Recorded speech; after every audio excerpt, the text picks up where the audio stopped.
Now one foot, now the other, by Tomie, dePaola.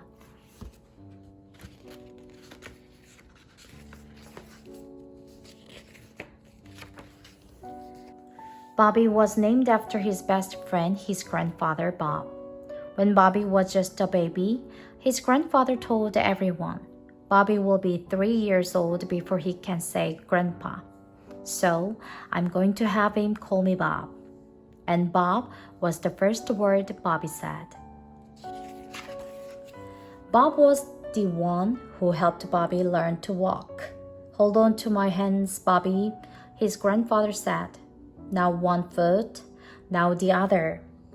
One of the best things Bob and Bobby did was to play with the old wooden blocks that were kept on a shelf in the small sewing room under the front stairs.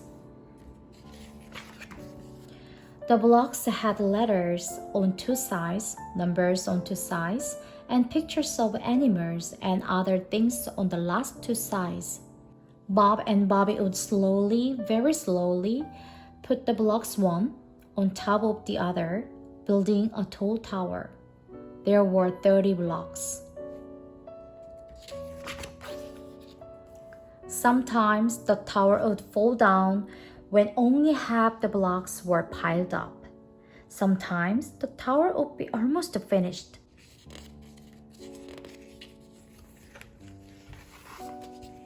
Just one more block, Bob would say, and that's the elephant block. Bobby would say, and they would carefully put the elephant block on the very top. But Bob would sneeze, and the tower would fall down. Bobby would laugh and laugh. Elephants always make you sneeze, Bob, Bobby would say. We'll just have to try the next time, his grandfather would say. Then Bob would sit Bobby on his knee and tell him stories. Bob, tell me the story about how you taught me to walk, Bobby would say. And his grandfather would tell Bobby how he held Bobby's hands and said, now one foot, now the other, and before you knew it,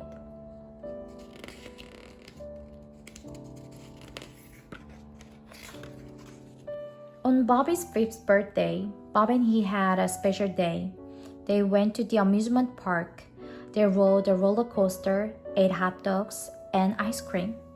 They had their pictures taken in a machine, and they sang a song and made a phonograph record. And when it got dark, they watched the fireworks. On the way home, Bob told Bobby stories. Now tell me the story about how you taught me to walk, Bobby said, and Bob did.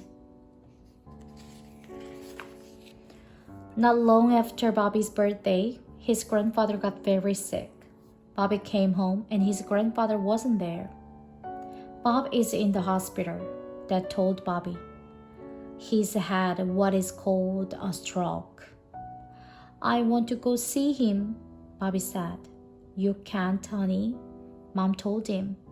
Right now, Bob's too sick to see anyone. He can't move his arms and legs, and he can't talk. The doctor's not sure if he knows who anyone is. We'll just have to wait and hope Bob gets better. Bobby didn't know what to do. He didn't want to eat. He had a hard time going to sleep at night. Bob just had to get better. Month and month and month went by. Bob was still in the hospital.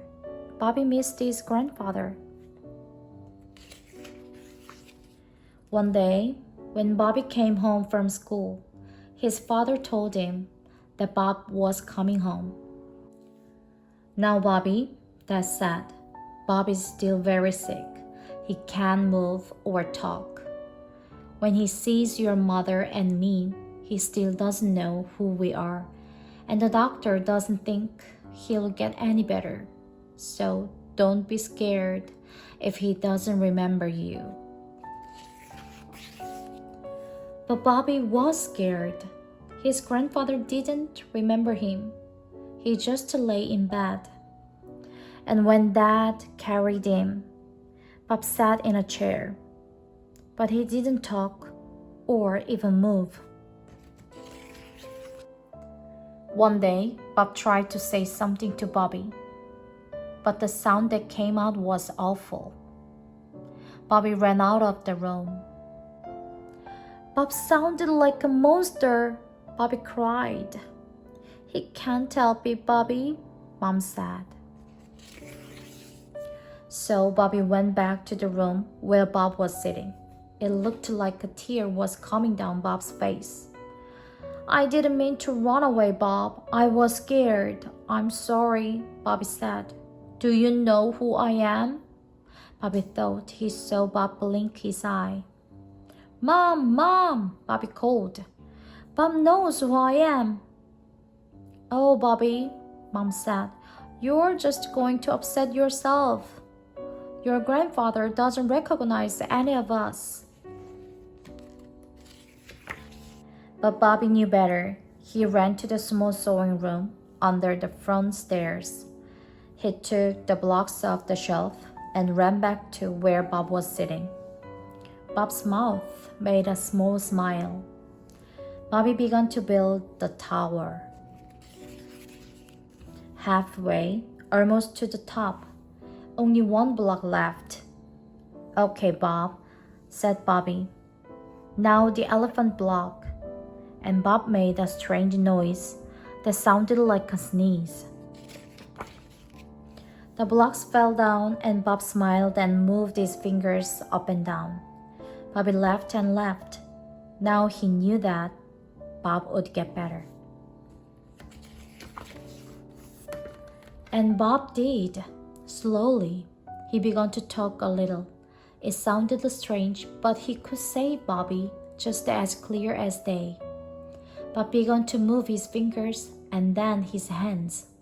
Bobby still helped to feed his grandfather, but one day Bob could almost hold a spoon by himself. But he still couldn't walk. When the weather got nice and warm, Dad carried Bob out to a chair set up on the lawn. Bobby sat with him. Bobby, Bob said, story. So Bobby told Bob some stories. Then Bob stood up very slowly. You, me, walk, said Bob. Bobby knew exactly what Bob wanted to do. Bobby stood in front of Bob and let Bob lean on his shoulders. Okay, Bob, now one foot. Bob moved one foot. Now the other foot. Bob moved the other.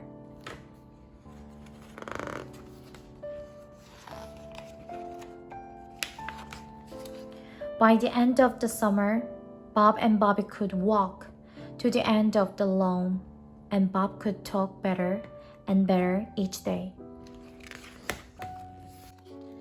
On Bobby's 6th birthday, Bobby got the blocks. Slowly, he built up the tower. Only one block to go. Here, elephant block, Bob said. Bobby put it on top. Bob sneezed. Elephants always make you sneeze, Bob, Bobby said. Will we just have to try the next time? Now, tell me some stories. Bob did. Then Bob said, Bobby, tell a story how you teach Bob to walk.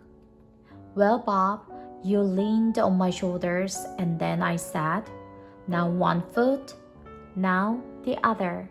And before you knew it,